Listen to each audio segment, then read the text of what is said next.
我奶奶出车祸去世，我爸收了肇事者50万，成了村里人人羡慕的对象。而我在火葬场外，亲耳听见肇事者笑着打电话：“50万搞定，性价比还行，放心，咱们的秘密永远不会有人说出去了。”出事前半个小时，我奶奶给我打过一个电话，我没接到。当时我正在进行我的研究生面试，等我再打回去的时候，电话那头已经无人接听。不过我没当回事，这个小老太太经常这样一进家门，眼里就有干不完的活计，绝想不起来再看手机一眼。我以为这次也如寻常的那许多次一样，等第二天她出门看到手机的时候，自然会给我回电话。但第二天我等来的却是我发小周阳的电话，他的声音听上去遥远又不切实际：“小雅，你奶奶出车祸人没了，你怎么还不回来？”是的，奶奶去世的消息，甚至不是我爸妈告诉我的，而是我从同村发小那里得知的。我是个留守儿童，自小跟奶奶亲近，不夸张地说，在我爸妈回老家之前，我一直以为我奶奶是我妈。奶奶去世对我来说无异于五雷轰顶，我火急火燎地往回赶，同时觉得奇怪，虽然我跟爸妈关系一向不好，但是这么大的事情，我爸为什么瞒着不告诉我？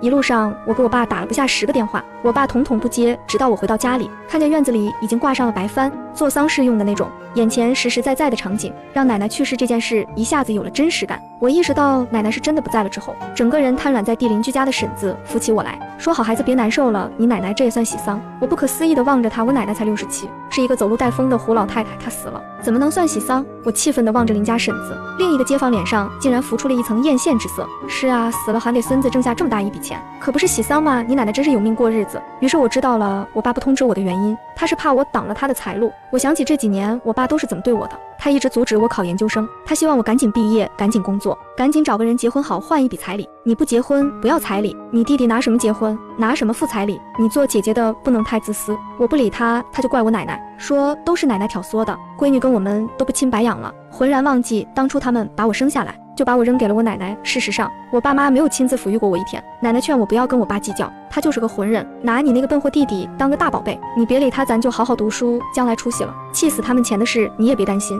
奶奶有钱怎么也能把你供出来。奶奶在技校做保洁，每个月挣1500块钱，她自己吃用500，剩下的都给我存起来。我当然不要她的钱，我上大学起就开始勤工俭学，业余还给人写公众号，虽然挣得不多，但是自己完全够花。我奶奶不管她，就要把钱攒起来给我，你现在花不着，我就攒起来留着给你当嫁妆。我蒋兰英的大孙女出嫁，那可不能没嫁妆，让人笑话。奶奶的话还在耳边，但是她的人却不在了。从此这个世界上再也没有一个人会记挂张小雅是不是缺钱花，是不是没嫁妆，会不会被人笑话。想到这里，我再也忍不住嚎啕大哭。其实我知道我爸一直惦记着奶奶的钱，只是奶奶一直不给他，为此他还跟奶奶大吵大闹过，说他里外不分，有钱不给孙子花，等他死了别怪孙子不给他烧纸什么的。现在奶奶真的死了，被车撞死了，肇事者一定会赔一笔钱，我爸估计是怕我分他的钱，所以才会瞒着我。我擦干眼泪，怀着一腔气愤杀向火葬场。周阳开车送我，一路上跟我说了他了解到的关于车祸的全部情况。肇事司机叫林川，是市里明星企业林氏制药董事长林泉的儿子。昨天傍晚事故发生后，他自己打电话报的警，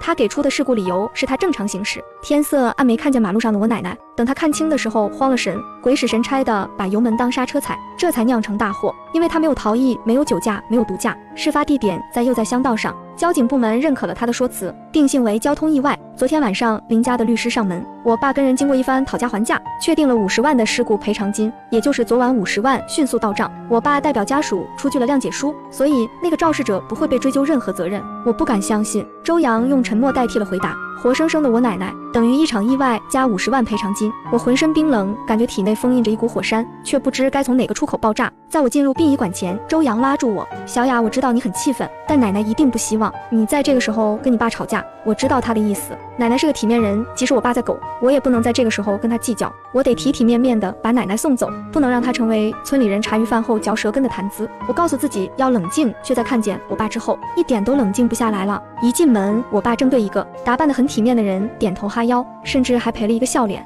那人对我爸却很冷淡，只是撇撇嘴就走了。我问我爸那人是谁，我爸却反问我：你怎么回来了？谁通知的你？你回来了也没用。我告诉你，人家小林总赔的钱是给你弟弟娶媳妇用的，你一分也别想捞着。奶奶死了，因为50万。我爸对肇事者赔笑脸，为了不让我分钱，他阻止我见他最后一面。心里知道是一回事，听我爸亲口说出来是另一回事。我忍住唾他一口的冲动，追着那个小林总出去。我体内的火山必须要找一个出口，否则我担心我会把这个世界炸毁。我要去锤死肇事者林川。我追到他身后，正想揪住他的衣服，狠狠地将拳头递到他的脸上，用我的牙齿将他的肉撕碎，就听到他竟然在边打电话边笑。搞定50万，买个清净，性价比还行。我惊骇住，不知道手机那边的人说了什么。林川又跟对方说放心吧，当时就死透了再说。我刚才亲眼看见骨灰都烧出来了，放心，那个秘密永远不会有人知道了。我心中惊涛骇浪，想冲上去撕碎它，但电光火石之间，我脑海中闪过一个念头：冷静，不要暴露你自己，找出这背后的真相，才能给奶奶报仇。奶奶在天上看着呢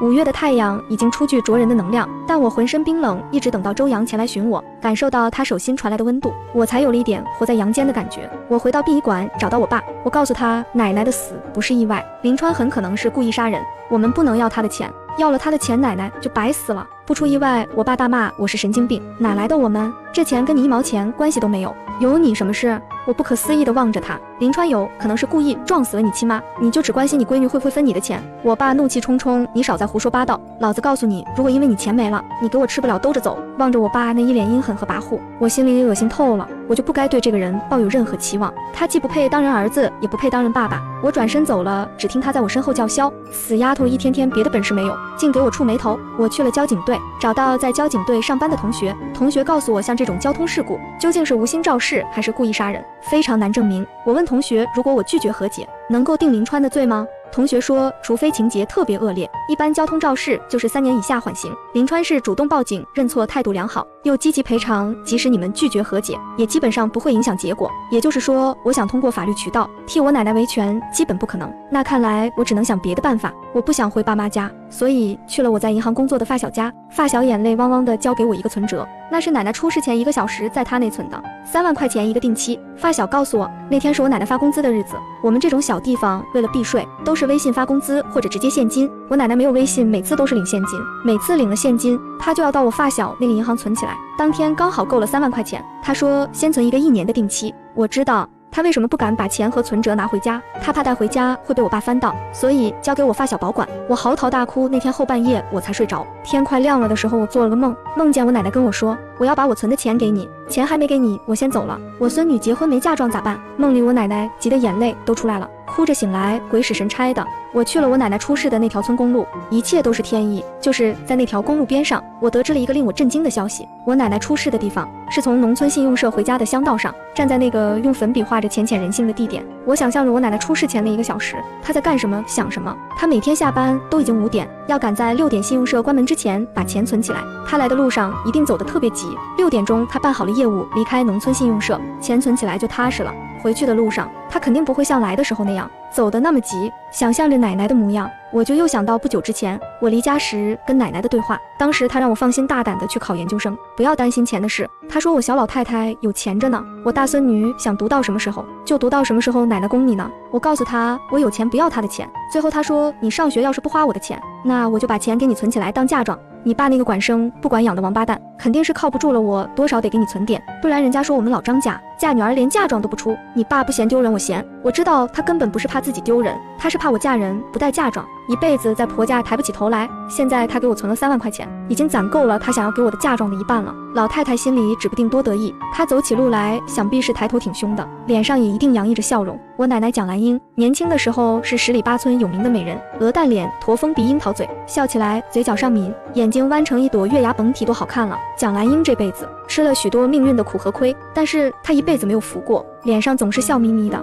所以她即使67了，皱纹爬满了脸，但她的皱纹都是笑纹式上翘的，明亮的看了让人心里熨帖和愉悦的。她就这样笑眯眯的走在回家的路上，心里说不定还在盘算着一会儿路过菜市场去买一块豆腐，回家用小葱和香油拌一拌。也或许她在想着，已经给她最爱的孙女存够了嫁妆的1半，等再存完那1半，她就能彻底休息了。到时候孙女出嫁，她在家当老太君，孙女给买的花衣裳穿一穿，然后她就被突然冲出来的汽车撞上了。她苦了一辈子的人生，还没等她的孙女回馈给她一点甜，就仓促的被一个冷冰冰的铁皮壳子给终结了。想到这里，我好心痛。我望着那个人形图案，几天过去了，它已经很浅。我哭啊哭啊，不知道哭了多久。有个声音在身后响起，你为啥哭？我回头是一个一看，就精神不是很正常的小孩，可能因为他是个小孩，因为他是个傻小孩，我就把我奶奶被撞死的事情跟他说了。没想到我还没说完，这个小孩突然叹气，原来那天那个老太太是你奶奶呀，她飞得好高好厉害，难道她是目击者？我呆愣了几秒，问他，你看见我奶奶被撞飞了？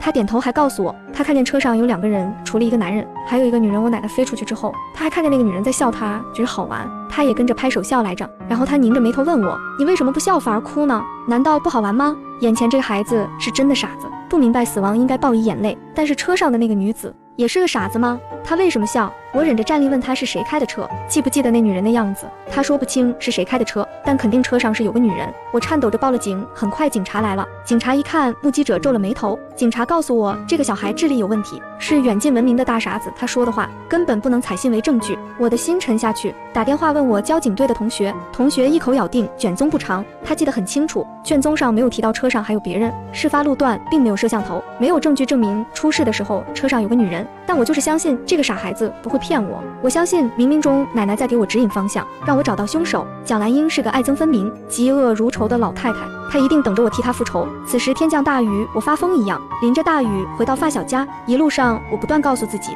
必须理智冷静。那个车里的女人应该就是林川在火葬场通话的那个人，找到这个林川隐藏起来的人，或许就是找到他们隐藏起来的那个秘密的关键。我跟发小周洋说了出了我的计划，我现在需要他的帮助，做这件事需要占用你很大的精力。我知道我的要求很过分，但是除了你，我也没有别人可以寻求帮助了，你就当我雇你吧，1天300块钱，你先给我记在账上，将来我一定还你。周洋看了我半晌，我很怕他会拒绝，但他还是点头答应，1天200吧，我给你算个友情价。明明他还是要收我的钱，但是奇迹般的，他的友情价让我烈火滚油一样的心稍微解脱了一下。虽然我爸很狗，虽然坏人很坏，但是幸好还有周洋在我身边。参加完奶奶的葬礼之后，我开始跟踪林川，因为我怀疑那天车上那个女人极大的可能是他的女人。虽然林川明面上并没有女朋友，但正因如此，他有了隐匿这个见不得光的女朋友的理由。跟踪天团包括我、周洋还有周洋的铁哥们华子。华子是个自由职业者，周洋上班无法开车载我的时候，就由华子替他。可是任我们几个倒班跟踪，2个礼拜还是没发现任何可疑的女人。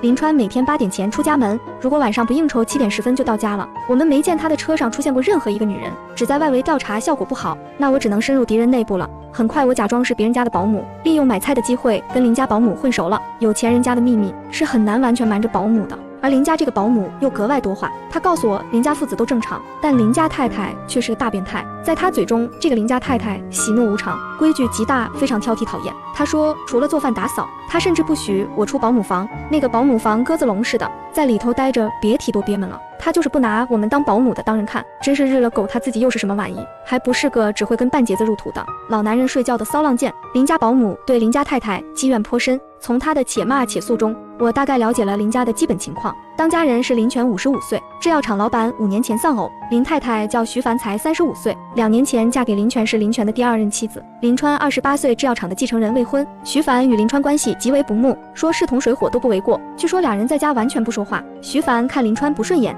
林泉也向着自己的小娇妻，对林川不好。在林家保姆眼中，林川简直是个被后妈虐待的小可怜。事实真是如此吗？只有自己进入林家，我才能了解更多真相。我找到林家保姆挂牌的那家中介公司，给中介塞了3000块钱，拜托他给保姆介绍了更好的工作机会，可以摆脱鸽子笼。他丝毫没有留恋地辞了职，然后我代替他成为林家的下一任保姆。感谢疫情，去殡仪馆那天我戴着口罩，没有被林川看到我的脸。接下来是我的时间了，通过面试并不十分费劲。我进林家大门的时候，徐凡指放在门厅上的一块手表，示意我戴上。虽然当时我不明白原因，但还是拿起了表往手腕上套。在我戴表的功夫，徐凡发话了，他语气冷淡，高高在上，指了指贴在门口的一张 A4 纸。我们家活不多，这是你的工作时间表，你根据表格上的时间地点进行工作，除此之外最好待在你的房间，我不喜欢被人打扰。我疑惑地看着纸张，上面详细列出了我的工作时间和工作地点，以及用黑色加粗的字体写着的，除了出门买菜，只要走出保姆房，在这个家里干活都不能带手机。我微微皱眉，紧接着就被带到了保姆房。保姆房是大约有14-15平，但麻雀虽小，五脏俱全。小小的房间里不但有床，还有一个单独的灶台，一个单独的卫生间。从这个配置上来看，显然女主人所谓最好待在保姆房的意思，就是不要走出保姆房。最诡异的是，这间屋子还有摄像头，也就是说，主人是可以随时监视保姆的。徐凡让我换好衣服再出来，我应声关上了保姆房的房门。关门之后，外面的声音便一点都听不见了，整个房间死一样的寂静。我查看了窗户早已经被封死，无法从里面打开，这又给这个房间添了几分压抑。怪不得前任保姆那么容易就被我发小高薪挖走了。他的名言还在我耳边，在林家干活跟坐牢没什么区别。这头一天，按照徐凡的规定，我早晨7点做完早餐离开家去买菜，一直到中午11点回家做饭，12点准时做完午饭回到保姆房，自己做自己的饭后就躺下了。我知道摄像头后面的人一直在看我，我只能尽量从容，但正是因为这个摄像头和他那些奇怪的规矩，让我心里稍稍踏实了一点。这个家肯定有秘密，女主人如此大费周章地监视一个保姆，真的只是因为她不喜欢被打扰吗？还是因为这个家里有不能被外人发现的秘密？这个秘密会跟我奶奶的死有关吗？如此过去1周，根据跟踪天团队友发来的消息，林川每天下班就直接回家，并没有和同事之外的任何女性接触。那么即使我不敢相信，但有一个可能出现了，也许他车上的那个女人根本不在外面。据说所有人的秘密都可以在他的垃圾桶里找到，显然徐凡也知道这一点。我之所以能顺利进入林家，其实还有一个原因，当时进入最终面试的有3个人，面试结束的时候，徐凡叮嘱我把一袋垃圾带到院子里的垃圾桶里，这袋子垃圾里有一条明晃晃的金项链，我看见了，但我装作没看见，直接把它递给我的垃圾袋，扔进了院子里的大垃圾桶。事后据家政中介说，其他2个资历比我强的保姆，一个把金项链捡出来还给了徐凡，一个把金项链捡出来给了刚回家的林泉。他们都是机灵的好心人，或者都想装作是拾金不昧的好人，但是徐凡不需要好人，他需要的是一个只听指令，不会做多余动作的机器仆人。在林家1月有余后，在我目之所及的时间地点里，林川和徐凡一个对视都没有，这当然不正常。林泉和林川每天早晨8点同时离开家，但林泉每天都是晚上8点半之后才到家，也就是说起码晚上7点多到8点半之间，林川和徐凡是完全有机会单独相处的。可我什么都看不到，毕竟我这个保姆在晚上7点到11点一直都在保姆房坐牢。为了寻找更多信息，我只能夜里偷偷翻捡主人们的垃圾。总的来说，从垃圾桶里的信息来看，有问题的只有徐凡。林川的垃圾很少，基本上都是公司的废旧文件，某些手办包装偶尔会有烟头，可以忽略不计。林泉的垃圾桶里只能看出他偶尔吃伟哥，他50多了，妻子才30多，这好像也正常，但他俩身上也有不正常的事情。基本每天晚上，林泉都会亲自煎药给徐凡吃，是那种味道很大的中草药。通过他们的只言片语，我只知道是补药。后来有一天，我偷偷拍了药渣的图片，在买菜的时候去中药店问才知道，徐凡每天都吃的是补肝肾助孕的汤药。再与林泉和徐凡给我的每周菜谱对比，我发现他俩应该是想要一个孩子。我问了前任保姆，保姆证实了他在林家的1年多，林泉也是每天都给徐凡熬药吃。那这就奇怪了，徐凡只有30多岁，林泉又这么努力，他俩为什么会一直怀不上呢？很快我就有了答案，徐凡的垃圾桶里除了女性清洁用品、不要的化妆品之外，几乎每隔1周就会出现一些灰烬，是充分燃烧过的那种灰烬。我研究过，好像是一些软塑料加一些纸张，因为全部化成灰了，我看不出到底是什么，只能耐心等待，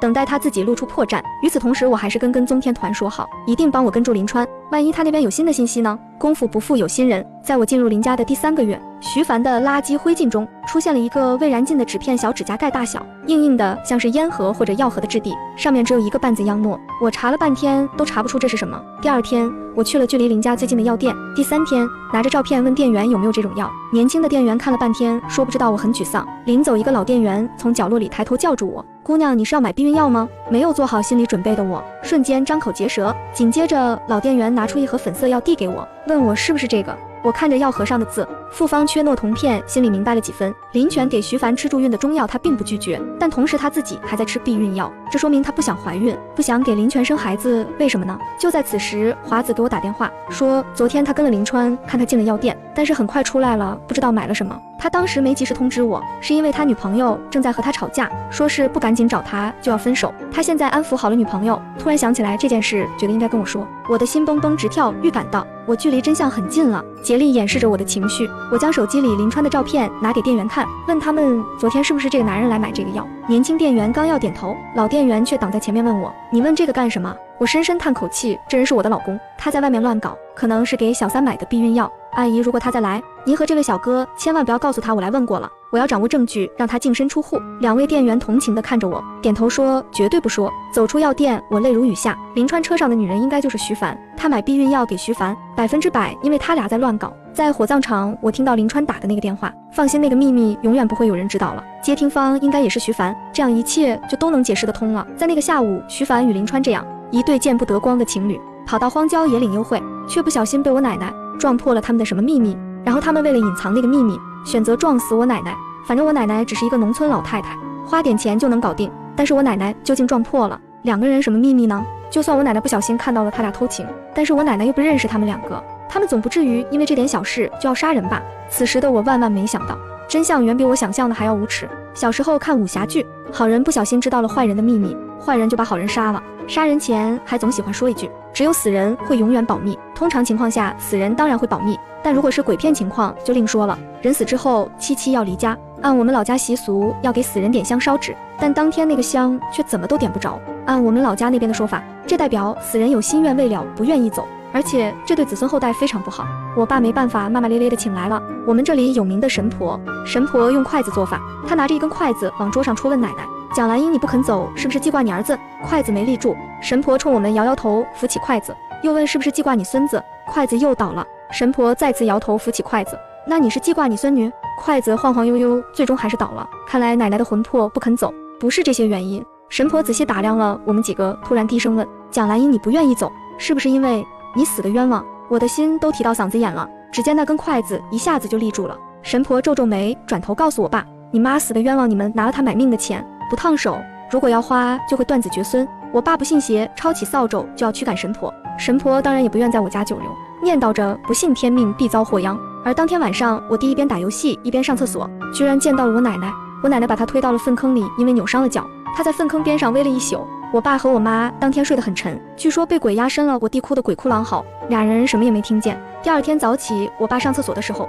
看见我弟满身污秽，杀猪一样哭嚎，被吓破了胆子。这些当然都是我做的，我就是我奶奶的鬼魂。换上奶奶生前的衣服，戴着半白不黑的假发和老花镜，我跟我弟说，必须把钱还给杀了我的人，我才能安息，不然我天天来找你们，让你们生不如死。我弟当然是原话转述给我爸。在我的计划里，只有我爸把那50万还给林川，才能搅乱林川的心神。我爸和我弟果然心虚，他们找到了林川，把那50万丢下就跑了。果然如我所料，林川到我们村打听到底发生了什么事，而我奶奶的魂魄搅得全家不得安宁。这时全村已经无人不晓，他很容易就打听到发生了什么。好巧不巧，林川还在村口遇到了神婆，当然神婆也是我安排。神婆告诉他印堂发黑，这是被冤魂缠住了。不久之后，林川也出了事，他应酬的时候喝多了酒，在厕所里遇了鬼，差点摔断腿。如果一切如我所愿，他和那个神秘女人心中的鬼应该很快就要被勾出来了。果然不久之后的某一天，神婆告诉我有一个神秘的女人来找他做法事驱鬼。呵，正是徐凡。我给了神婆5000块钱，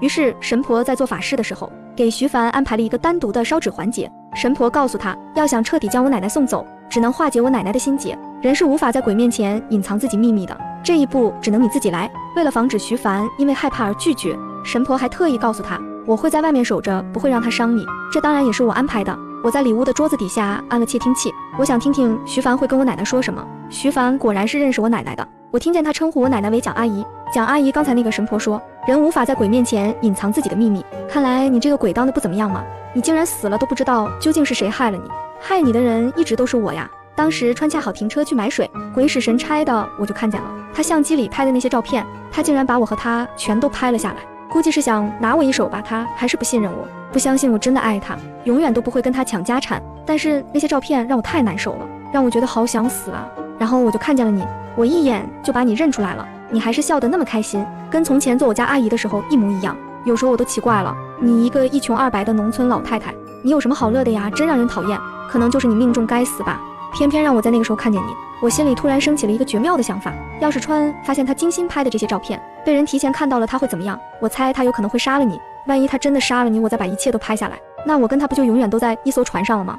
我听说从前土匪上山落草之前都得给去落草的山寨交一张投名状，你就是川交给我的投名状，有了你他就永世不可能背叛我了。所以我故意让你捡到那个相机，故意没有锁屏，故意让你看到那些照片，再故意在你追上来还相机的时候当着川的面叫你蒋阿姨。后面川果然害怕了，他问我，要是你多嘴把我们的事情说出去该怎么办？其实他要是了解你，他就会知道你这个人从来不多嘴，但可惜啊，我怎么说他都不信，他太害怕了。没办法，我就跟他说喽，我说你要是实在害怕，你把他撞死得了，只有死人才会永远保密。徐凡说到这里竟然笑了起来，他的笑声如此滑腻诡异，令人恶心，莫名让人想起丝丝吐着毒信的眼镜蛇。你是个好人，死了也应该变成好鬼。从前你不是说你孙女在读书需要钱吗？我把你儿子退回来的50万给他，你就放心走吧。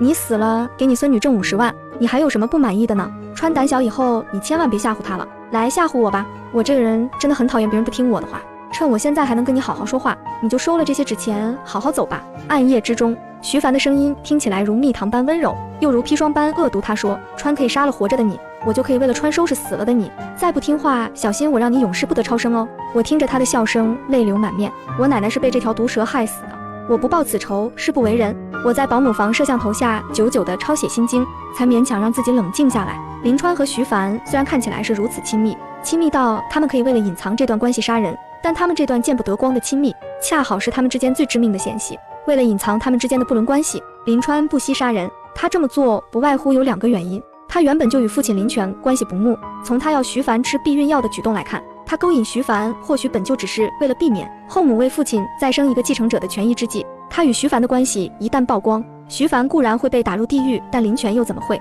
容忍他这个染指后母的冤种儿子撞死我奶奶的代价，对他来说可以忽略不计。我奶奶只是一个农村老太太，他在乡道上撞死他，只要积极报案，赔偿根本无需付出任何代价。事实也的确如此，他花了50万。我爸爸喜笑颜开，我们村人人都说我奶奶有福，死得其所50万买我奶奶一条命，买徐凡对他死心塌地，买他林氏继承人的唯一身份。这笔买卖他真是赚大了，所以那天在火葬场外，他才笑得那样张扬得意。而徐凡这个愚蠢又恶毒的女人，她甚至比林川更加该死。她做这一切的目的，不过是为了拿住林川的把柄，让他一辈子无法摆脱他。这一对自私自利到极致的男女，只是为了满足自己的私欲，便随意夺走了我奶奶的生命，然后毫无悔意的痛痛快快的继续活在这个世上。他们凭什么呢？就凭自己有钱，可以随随便便拿出50万吗？他们不知道的是，或许对很多人来说，蒋兰英女士只值50万，但这世上偏偏还有一个拿她当无价宝的孙女。他们拿走了我的无价之宝，我便要他们堕入无间地狱。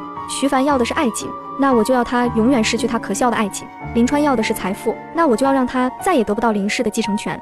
而在他们失去他们最重要的东西之后，我还为他们准备了更大的惊喜，这场我精心炮制的毁灭之餐，希望他们好好享受吧。经过我一段时间的观察，我大概猜测出了林川与徐凡偷情的地点是在3楼。据前保姆说，3楼原本是林川的地盘，他的卧室、书房，甚至还有一间手办房均在3楼。但徐凡嫁过来之后，一眼看中了林川的手办房，要将手办房据为己有，改成茶室。林权宠溺徐凡，任他占了林川的手办房，将林川赶到对面原本是客房的备阴房间里去。为此，徐凡与林川还在林权面前闹得很不愉快，最后当然以徐凡胜利告终。不知道那时徐凡和林川就已经搞到一起去，在林权面前故意演戏，还是那之后因缘际会搞到一起。总之，徐凡与林川经常待在3楼，而3楼林权绝不会涉足的地方，只有林川的手办室。林川最宝贝的地方就是手办室，因为他要求我每个月进去打扫一次。手办室与徐凡的茶室对门，他俩在里面偷情是最方便也是最安全的。而且最重要的是，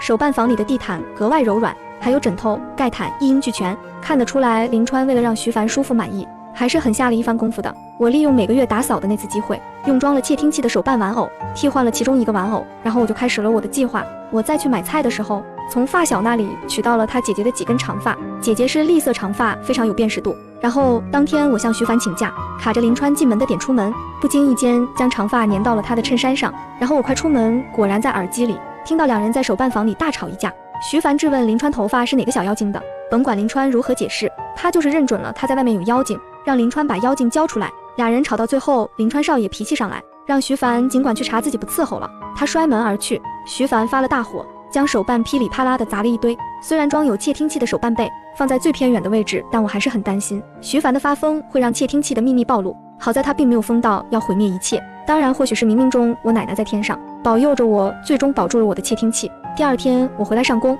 发现徐凡与林川脸色都不好。当天早上不知道是巧合还是什么，林家3个人不到7点就都下了楼，坐在早餐桌前。因为不到7点，我也没有着急离开，只听林权让林川收起他那张死人脸，如果嫌家里待得不舒服，就搬出去住，待在家里就要守家里的规矩，希望你记住，你母亲才是家里的女主人。显然林权将他小妻子的不开心完全归咎于林川，并且毫不犹豫地站在徐凡这边训斥起他的大儿子，就像训斥一个龟孙子。而且他竟然称呼徐凡为林川的母亲，真是太精彩又太龌龊了。我亲眼看见林川的脸色阴沉道像死了妈，而徐凡的表情自然也好看不到哪里去。虽然我很想留下来继续观看这出伦理大戏，但是我不能。我面无表情地给3人端上早餐，便以最快的速度消失在餐厅里。还没等我走出几步，我用余光看到林川也起身离开了餐厅。我的嘴角浮起一个笑容，这就不能忍受了吗？等于更加让你不能忍受的还在后头呢。就像我推测的那样，林权对林川这个儿子的感情十分塑料。徐凡稍微有一点不高兴，他就要敲打林川给徐凡出气。要说徐凡没有在其中推波助澜，我信，恐怕林川也不信。这样的林川会对徐凡毫无怨气吗？我实在非常期待。徐凡的表现也没有让我失望。这天晚上，徐凡看上去心情非常不错。我从厨房里端晚餐出来的时候，只看见他在客厅跳舞，而音响里放的歌是卢冠廷的《一生所爱》。他沉浸其中的样子，让我觉得他似乎真的觉得他与林川是真爱。我觉得讽刺，又觉得难过。他这样的垃圾，好端端的活着，享受美食、音乐以及所谓的爱情。蒋兰英女士那么好的一个人，却再也享受不到这人世间的丁点美好。所以真的是杀人放火金腰带，修桥补路无遗骸吗？我紧紧握着手中的刀，对准桌上的西瓜狠狠劈开。只有将西瓜想象成徐凡的头颅，我的内心才能稍微平静下来，让我不至于立刻就冲到客厅里手刃了这个贱人。我告诫自己不能冲动，奶奶还在天上看着呢，她一定会守护我，让我得偿所愿。这天晚上，我听到狠狠的一声摔门声，是林川回来了。我将切好的西瓜端到餐桌上，就知情识趣地回到了我的牢房。10分钟之后，手办房里，林川与徐凡爆发了激烈的争吵。原来徐凡今天去了林氏制药，并从林川所负责的营销部门的众多女职员中锁定了同样拥有栗色长发的一个女孩为嫌疑对象，然后他用老板娘的身份让 HR 开除了那个女孩。HR 问他原因的时候，他说没什么原因，就是想让他知道我才是真正的老板娘，有些高知，只是假象。他这番话经过 HR 的意会，变成了被开除的女孩试图抱林川大腿的举动，惹怒了徐凡。徐凡通过杀女孩这只鸡给公司里其余的猴子们看，他徐凡才是真正的老板娘，抱林川的大腿不好使，谁抱谁死。这样一番操作下来，试问谁还敢在明面上跟着林川呢？他看似胡搅蛮缠，却让林川本就边缘的地位更加岌岌可危。林川对此愤怒极了，质问他：你太可怕了，你这是爱我吗？你这是在牢牢地控制我，绑定我，你知不知道就像一条蛇，缠得我透不过气来，我快被你逼疯了。徐凡声音尖利，现在觉得我逼你了，你勾引我的时候怎么没想到今天？如果你好好的爱我，我会这么对你吗？我怎么不爱你了？我就差把心掏出来给你看了，你为什么就不能信任我？信任你？你做什么值得我信任的事情了吗？那个小贱人的头发总不会是恰巧落到你肩上的吧？接下来就是一如昨日的哭闹咆哮，只是今天林川终于认清了自己的位置，这次没有再次摔门而去，而是再三保证他最爱的人是徐凡，他跟今天被开除的那个无辜的女孩绝对清清白白。假若他有半点欺瞒徐凡，他就不得好死。最后林川祭出了终极杀招，我为了你连人都杀了，你怎么还不明白我的心意呢？我知道你没有安全感，但是我又何尝有安全感呢？我每天夜里只要我一想到你跟那个老东西睡在一张床上，我的心就像被刀生刮了一样，我已经很难受了，你不要再闹了好不好？这话奇迹般的熨贴了徐凡，他竟然真的冷静了下来。那你会真的永远爱我对不对？林川回答当然。接着是一阵激烈的少儿不宜的声音了，听着他们毫无营养的对话，我怀疑徐凡的心大概是沙子做的，贫瘠到根本不可能凭自己生长出任何活物来，所以他只能不停地向外汲取，人为的移植一些在别处长得茂盛的生命来填补自己的空虚。我奶奶的性命是，那个无辜女孩的工作也是，她靠收割别人珍贵的东西来装点她无聊的人生，靠虚伪荒芜的爱来度过一个又一个空虚的日夜，可真是一个彻头彻尾的垃圾。接下来我又开始进行下一步计划。林川开车在经过某个荒无人烟的地方时，遇到了一个孕妇捂着肚子大喊救命。林川像个好心人一样下了车，并将孕妇扶上车，把她送到了医院。然后在花园里修剪花枝的徐凡就收到了快递员送来的3张照片，照片上是林川扶着孕妇上车的画面。我在保姆房里看见院子里的徐凡浑身颤抖，叫来门卫，把快递公司的小哥都叫来了，折腾了1个小时，小哥走了，他自己则坐在大太阳底下完全蔫了，当然是什么都查不到了，因为送这个信来的人根本不是快递小哥。我做好午饭照常叫他吃，他无心吃饭，只是用筷子扒拉碗里的米饭，还突然问我除了去派出所怎么能查出快递包装上面电话号码的主人，真是没有礼貌，连个称呼都没有。我装作不知道，摇摇头。离开饭厅后又返回，我告诉他现在微博、微信之类的社交软件都是实名制注册，用的有可能是手机号。他不疑有他，立刻放下筷子，对着手机一顿操作。根据手机号，他搜索到了那个叫米纯纯的微信号，在添加对方的时候却被告知对方不通过申请，而我就是米纯纯。我从网上买了一个老太太的手机号和微信号，开始操作这一切。我设置了陌生人只能看朋友圈的10张照片，我猜徐凡应该看到了昨天刚发的3张照片，分别是孕妇的肚子、林川的车标，还有林川的手。这天下午，徐凡养了2个月的进口月季被他全部斩首。当天晚上，林川是8点到的家，刚到家他就被徐凡叫进了手办房。徐凡拿着照片质问林川：你这个人渣，不让我生孩子，却在外面跟别的女人生孩子，是不是把我当傻逼？林川气得要死，质问徐凡：你特么从哪里拿到的照片？你是不是派人跟踪我？徐凡当然极力反驳：我没有，你先说清楚。这个女人和她的肚子是怎么回事？当初你是怎么跟我说的？说要带我走，说要跟我去一个没人的地方，生一个我们俩的孩子，都是骗我。你不是人。林川不说话，我猜测他应该是被徐凡的歇斯底里弄愣了。接下来徐凡又喋喋不休的辱骂林川忘恩负义，自己悔不当初，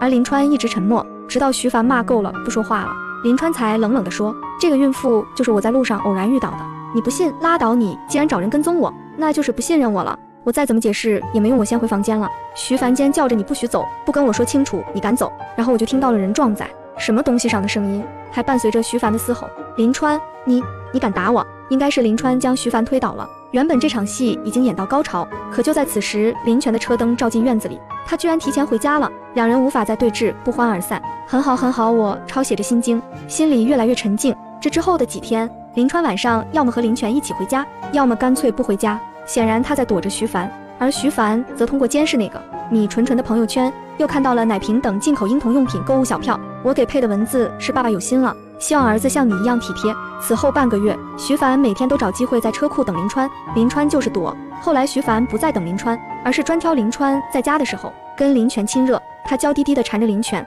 甚至不避讳我在场，当然更加不避讳林川。林川仿佛视而不见，常常晚归。另一边，米纯纯还在分享着即将为人母的喜悦。2个多月后的某一天，林泉出差，林川照常7点多就出了家门。我在垃圾桶里捡到一个医疗废弃垃圾，这次不知道出于什么心态，徐凡没有销毁它。同一天，他独自坐在花园里，从早晨坐到了晚上，一动都没动，直到夜里10点多，他红着眼睛回了自己的房间。夜里11点多，林川晚归，与夜里出门倒垃圾的我撞了个满怀，垃圾袋被撞在地上，一直2条红线的。早运测试笔滚到林川脚下，他红着眼厉声问我这垃圾是谁的。我吓坏了，战战兢兢太太的。林川气冲冲进了家门，望着他愤怒的背影，我心里念道还差最后一步。回到保姆房，坐在桌子前，我戴起耳机静静等待。根据耳机里传来的声音，徐凡应该是被林川拖着进了手办房。我听见他惊慌失措的大喊你疯了。林川也大喊你特么才疯了，为什么这么不要脸，每天那么骚，让老头子上你，现在怀孕了，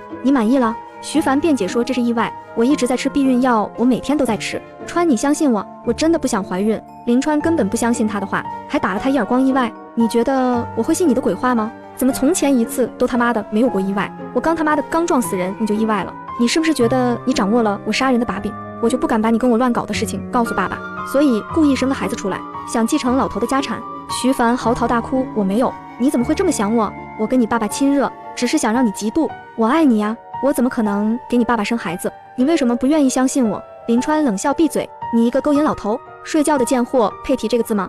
我都替你恶心。徐凡气急打了林川一个耳光，他的声音听上去绝望而又虚弱，你从来没有爱过我对吗？林川好像已经疯了，我他妈早就受够你了，你就像一坨臭狗屎，让我恶心。我要不是为了老头的钱，你种臭婊子我看都不看一眼。你知道吗？你陪老头睡觉，你身上也有一股老头霉味，每次闻到就让我想吐。死一样的寂静之后，林川接着说，我告诉你，臭婊子，你要听话，就去给我乖乖的把孩子打了，等老头死了，我看在你陪我睡了这么久的份上，肯定不会亏待你。你要不听话，大不了就玉石俱焚。你猜老头看到你那些照片什么反应？他还会不会要你肚子里怀着的这个贱种？又是一阵寂静。徐凡突然冷笑起来，林川你知道吗？